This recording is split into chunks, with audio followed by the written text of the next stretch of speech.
गांधी तीर्थ, निसर्गाच्या सानिध्यात महात्मा गांधींच्या जीवनावरील जगातील पहिले मल्टीमीडिया म्युझियम. आजच भेट द्या. गांधी तीर्थ, जैन हिल्स, जळगाव. अधिक माहितीसाठी www.gandhifoundation.net वर विजिट करा.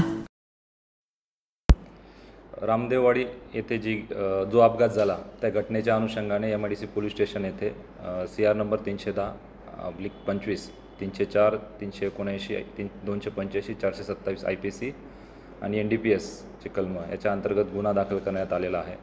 सदर अपघातामध्ये एक महिला आणि 3 बालके दगावली होती. त्या अनुषंगाने गुन्ह्याचं गांभीर्य पाहता त्याच्यामध्ये आपण सदस्य मनुष्यवध सारखा सेक्शन अप्लाय केलेला आहे. तसेच गाडीमध्ये 10 ग्रॅम गांजा मिळून आला होता, त्याच्यामुळे NDPSचे देखील सेक्शन त्याच्यामध्ये आपण लावलेले आहेत. सदर गुन्ह्याच्या तपासामध्ये आतापर्यंत सदर गांजा हा CI तपासणी कामी पाठवण्यात आलेला आहे. सदर गाडीचा RTO इन्स्पेक्शन देखील करण्यात आलेला आहे. तसेच जे रामदेववाडी आहे तेथील 8 ते 10 साक्षीदारांचे स्टेटमेंट नोंदवण्यात आलेले आहेत. यातील जे आरोपी होते 2 आरोपी फिर्यादीमध्ये नमूद केल्याप्रमाणे ते दोघं आरोपी घटनेच्या वेळेला जखमी असल्यामुळे ते हॉस्पिटलाइज झालेले होते. सध्या ते हॉस्पिटलमध्ये असल्यामुळे त्यांच्याकडे आपण टीम पाठवून आणि त्यांना डिस्चार्ज होताच डॉक्टरांच्या याच्यानुसार त्यांना आपण अटकेची तजवीज ठेवलेली आहे. पोलिसांवर कुठल्याही प्रकारचा राजकीय दबाव नाही आहे. आपण जसा अपघात घडला तात्काळ त्यांच्या म्हणण्याप्रमाणे फिर्याद नोंदवली.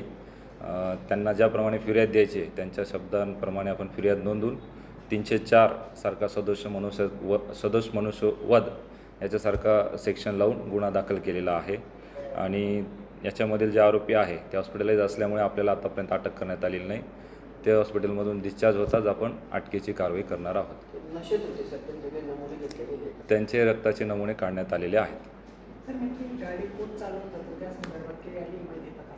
प्राथमिक तपासामध्ये ही गाडी अर्णव अभिषेक कौल हा चालवत असल्याचे आपल्या तपासात निष्पन्न होतं. सदर तपास हा आता पहिले API मनोरे हे करत होते, परंतु गांभीर्य लक्षात घेता तो DYSP दर्जाचे म्हणजे माझ्याकडेच तो तपास आता वर्ग करण्यात आलेला आहे.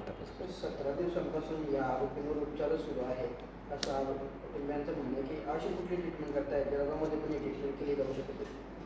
ते आता डॉक्टरांना विचारावं लागेल.